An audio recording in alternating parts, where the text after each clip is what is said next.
नमो भगवते तस्मै कृष्णायादभूतकर्मणे रूपनाम विभेदेन जगत्कीर्तियो यतः सच्चिदानन्दरूपाय विश्वोत्पत्त्यादिहेतवे तापत्रय विनाशाय श्रीकृष्णाय वयं नुमः। श्रीमद्भागवत महापुराण अष्टम स्कंध अध्याय 16वां। कश्यप जी के द्वारा अदिति को पयोव्रत का उपदेश। श्री सुखदेव जी कहते हैं, परीक्षित, जब देवता इस प्रकार भागकर छिप गए और दैत्यों ने स्वर्ग पर अधिकार कर लिया, तब देव माता अदिति को बड़ा दुख हुआ। वे अनाथ सी हो गईं। एक बार बहुत दिनों के बाद जब परम प्रभावशाली कश्यप मुनि की समाधि टूटी, तब वे अदिति के आसन पर आए। उन्होंने देखा कि न तो वहां सुख शांति है और न किसी प्रकार का उत्साह या सजावट ही।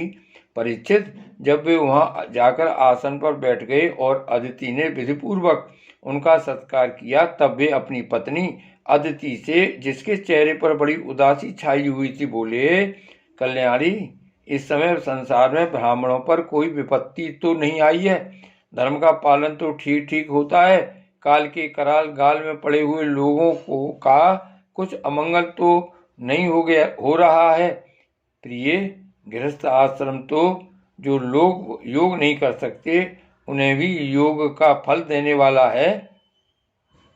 इस गृहस्थ आश्रम में रहकर धर्म, अर्थ और काम के सेवन में किसी प्रकार का विघ्न तो नहीं हो रहा है। यह भी संभव है कि तुम कुटुंब के भरण पोषण में व्यग्र रही हो, अतिथि आए हो और तुमसे बिना सम्मान पाए ही लौट गए हो।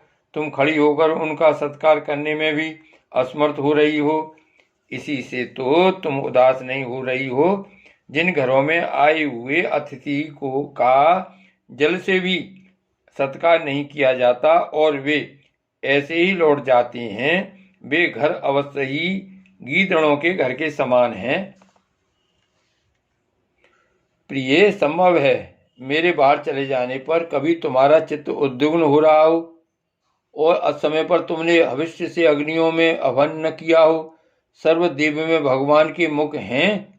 ब्राह्मण और अग्नि, गृहस्थ पुरुष यदि इन दोनों की पूजा करता है तो उसे उन लोकों की प्राप्ति होती है जो समस्त कामनाओं को पूर्ण करने वाले हैं। प्रिय, तुम तो सर्वदा प्रसन्न रहती हो, परंतु तुम्हारे बहुत से लक्षणों से मैं देख रहा हूं कि इस समय तुम्हारा चित्त अस्वस्थ है। तुम्हारे सब लड़के तो कुशल मंगल से हैं ना?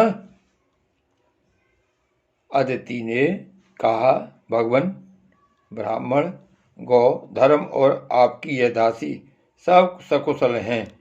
मेरे स्वामी, यह गृहस्थ आश्रम ही अर्थ, धर्म और काम की साधना में परम सहायक है। प्रभु, आपके निरंतर स्मरण और कल्याण कामना से अग्नि, अतिथि, सेवक, भिक्षुक और दूसरे याचकों का भी मैंने तिरस्कार नहीं किया है। भगवान, जब आप जैसे प्रजापति मुझे इस प्रकार धर्म पालन का उपदेश करते हैं, तब भला मेरे मन की ऐसी कौन सी कामना है जो पूरी न हो जाए? आर्यपुत्र, समस्त प्रजा, वह चाहे सतुगुणी, रजोगुणी या तमोगुणी हो, आपकी ही संतान है। कुछ आपके संकल्प से उत्पन्न हुए हैं और कुछ शरीर से। भगवान, इसमें संदेह नहीं कि आप सब संतानों के प्रति, चाहे असुर हों या देवता, एक सा भाव रखते हैं। समय है, तथापि स्वयं परमेश्वर भी अपने भक्तों की अभिलाषा पूर्ण किया करते हैं। मेरे स्वामी, मैं आपकी दासी हूँ, आप मेरी भलाई के संबंध में विचार कीजिए। मर्यादा पालक प्रभु, शत्रुओं ने हमारी संपत्ति और रहने का स्थान तक छीन लिया है। आप हमारी रक्षा कीजिए। बलवान दैत्यों ने मेरे ऐश्वर्य, धन, यश और पद छीन लिए हैं तथा हमें घर से बाहर निकाल दिया है। इस प्रकार मैं दुख के समुद्र में डूब रही हूँ। आपसे बढ़कर हमारी भलाई करने वाला और कोई नहीं है। इसलिए मेरे हितैषी स्वामी, आप सोच विचार कर अपने संकल्प से ही मेरे कल्याण का कोई ऐसा उपाय कीजिए जिससे कि मेरे पुत्रों को वे वस्तुएं फिर से प्राप्त हो जाएं। श्री सुखदेव जी कहते हैं, इस प्रकार अदिति ने जब कश्यप जी से प्रार्थना की तब वे कुछ विस्मित से होकर बोले, बड़े आश्चर्य की बात है, भगवान की माया भी कैसी प्रबल है। यह सारा जगत स्नेह की रज्जू से बना हुआ है। कहाँ यह पंचभूतों से बना हुआ अनात्मा शरीर और कहाँ प्रकृति से परे आत्मा। न किसी का कोई पति है, न पुत्र है और न तो संबंधी ही है। मोह ही मनुष्य को नचा रहा है। प्रिय, तुम संपूर्ण प्राणियों के हृदय में विराजमान अपने भक्तों के दुख मिटाने वाले जगत गुरु भगवान वासुदेव की आराधना करो। वे बड़े दीन दयालु हैं। अवश्य ही श्री हरि तुम्हारी कामनाएं पूर्ण करेंगे। मेरा यह दृढ़ निश्चय है कि भगवान की भक्ति कभी व्यर्थ नहीं होती। इसके सिवा कोई दूसरा उपाय नहीं है। अदिति ने पूछा, भगवान, मैं जगदीश्वर भगवान की आराधना किस प्रकार करूं जिससे वे सत्य संकल्प प्रभु मेरा मनोरथ पूर्ण करें। पतिदेव, मैं अपने पुत्रों के साथ बहुत ही दुख भोग रही हूं, जिससे वे शीघ्र ही मुझ पर प्रसन्न हो जाएं। उनकी आराधना की वही विधि मुझे बतलाइए। कश्यप जी ने कहा, देवी, जब मुझे संतान की कामना हुई थी तब मैंने भगवान ब्रह्मा जी से यही बात पूछी थी। उन्होंने मुझे भगवान को प्रसन्न करने वाले जिस व्रत का उपदेश किया था वही मैं तुम्हें बतलाता हूँ। फागुन के शुक्ल पक्ष में 12 दिन तक केवल दूध पीकर रहे और परम भक्ति से भगवान कमल नयन की पूजा करे। अमावस्या के दिन यदि मिल सके तो सूअर की खोदी हुई मिट्टी से अपना शरीर मलकर नदी में स्नान करे। उस समय यह मंत्र पढ़ना चाहिए, हे देवी, प्राणियों को स्थान देने की इच्छा से बड़ा भगवान ने रसातल से तुम्हारा उद्धार किया था। तुम्हें मेरा नमस्कार है। तुम मेरे पापों को नष्ट कर दो। इसके बाद अपने नित्य और नैमित्तिक नियमों को पूरा करके एकाग्र चित्त से मूर्ति, वेदी, सूर्य, जल, अग्नि और गुरुदेव के रूप में भगवान की पूजा करे और इस प्रकार स्तुति करे, प्रभु, आप सर्वशक्तिमान हैं, अंतर्यामी और आराधनीय हैं। समस्त प्राणी आप में और आप समस्त प्राणियों में निवास करते हैं। इसी से आपको वासुदेव कहते हैं। आप समस्त चराचर जगत और उसके कारण के भी साक्षी हैं। भगवान, मेरा आपको नमस्कार है। आप अव्यक्त और सूक्ष्म हैं। प्रकृति और पुरुष के रूप में भी आप ही हैं। आप 24 गुणों की जानने वाले और गुणों की संख्या करने वाले सांख्य शास्त्र के प्रवर्तक हैं। आपको मेरा नमस्कार है। आप वह यज्ञ हैं जिसके प्रायणीय और उदयनीय ये 2 कर्म सिर हैं। प्रातः, मध्याह्न और सायं ये 3 सवन ही 3 पाद हैं। चारों वेद 4 सींग हैं। गायत्री आदि 7 छंद ही 7 हाथ हैं। यह धर्म में वृषभ रूप यज्ञ वेदों के द्वारा प्रतिपादित है और इसकी आत्मा है स्वयं आप। आपको मेरा नमस्कार है। आपको मेरा नमस्कार है। आप ही लोक कल्याण की शिव, आप ही लोक कल्याणकारी शिव और आप ही प्रलयकारी रुद्र हैं। समस्त शक्तियों को धारण करने वाले भी आप ही हैं। आपको मेरा बार-बार नमस्कार है। आप समस्त विद्याओं के अधिपति एवं भूतों के स्वामी हैं। आपको मेरा नमस्कार। आप ही सबके प्राण और आप ही इस जगत के स्वरूप भी हैं।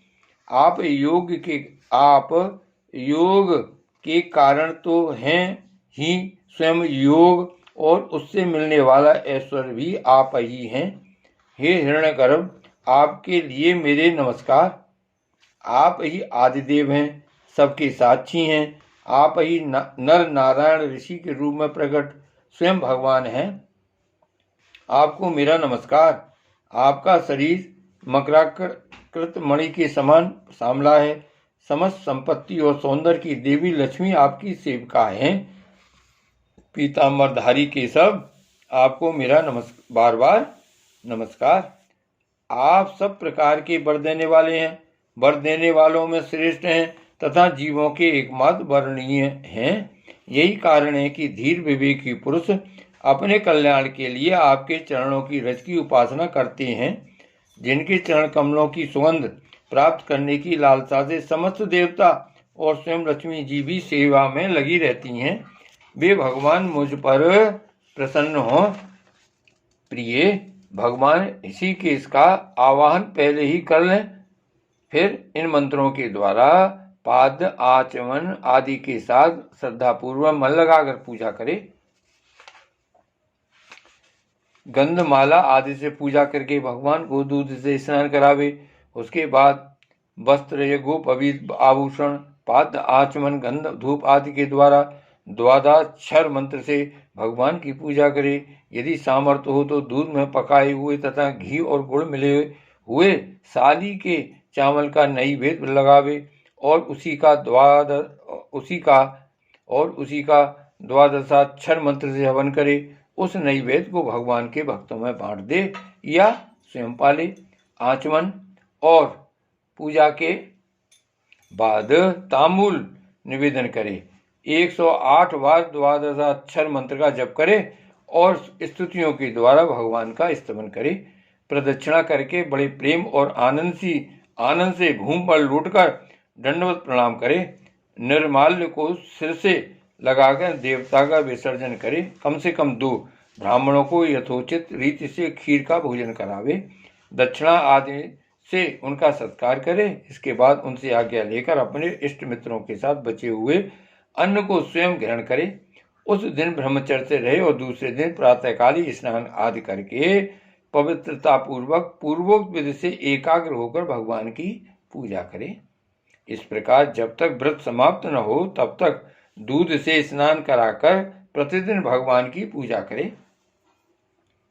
भगवान की पूजा में आदर बुद्धि रखते हुए केवल पयोव्रती रहकर यह व्रत करना चाहिए। पूर्ववत प्रतिदिन भवन और ब्राह्मण भोजन भी कराना चाहिए। इस प्रकार पयोव्रती रहकर 12 दिन तक प्रतिदिन भगवान की आराधना होम और पूजा करे तथा ब्राह्मण भोजन कराता रहे। फागुन शुक्ल प्रतिपदा से लेकर त्रयोदशी पर्यंत ब्रह्मचर्य से रहे, पृथ्वी पर शयन करे और तीनों समय स्नान करे। झूठ न बोले, पापियों से बात न करे, पाप की बात न करे, छोटे बड़े सब प्रकार के भोगों का त्याग कर दे, किसी भी प्राणी को किसी प्रकार से कष्ट न पहुंचाए,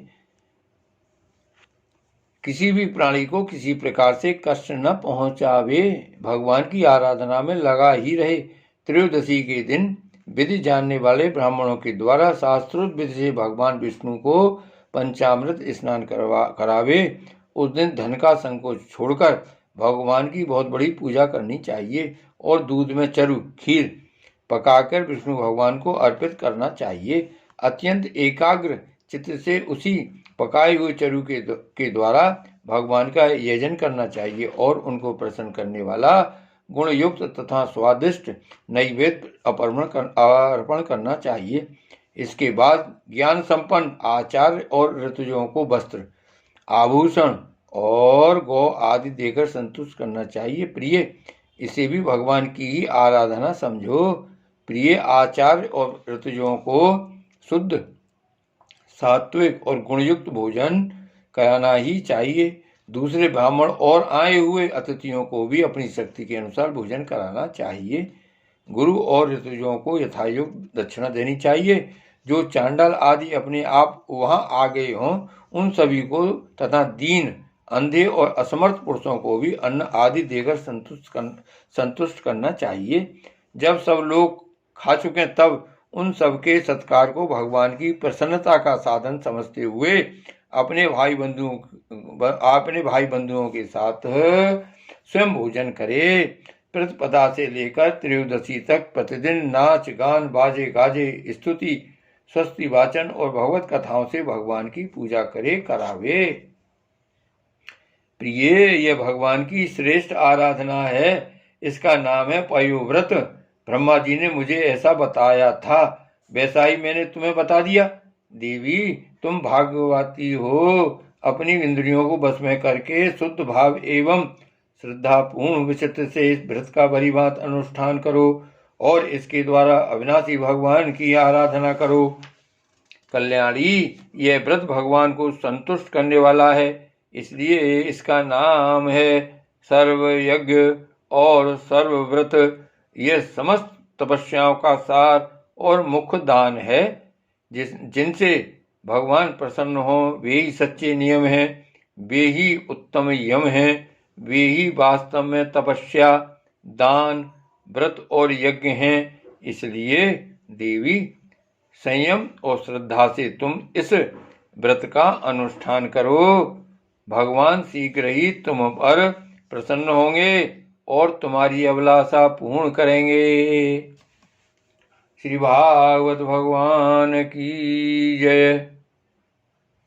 श्री वल्लभाधीश की जय। श्री गोवर्धननाथ की जय। श्याम स्वरूप श्री अमने महारानी की जय। परम दयाल श्री गोसाई जी की जय। श्री गोकुलनाथ की जय। जय जय श्री गोकुलेश, जय जय श्री गोकुलेश।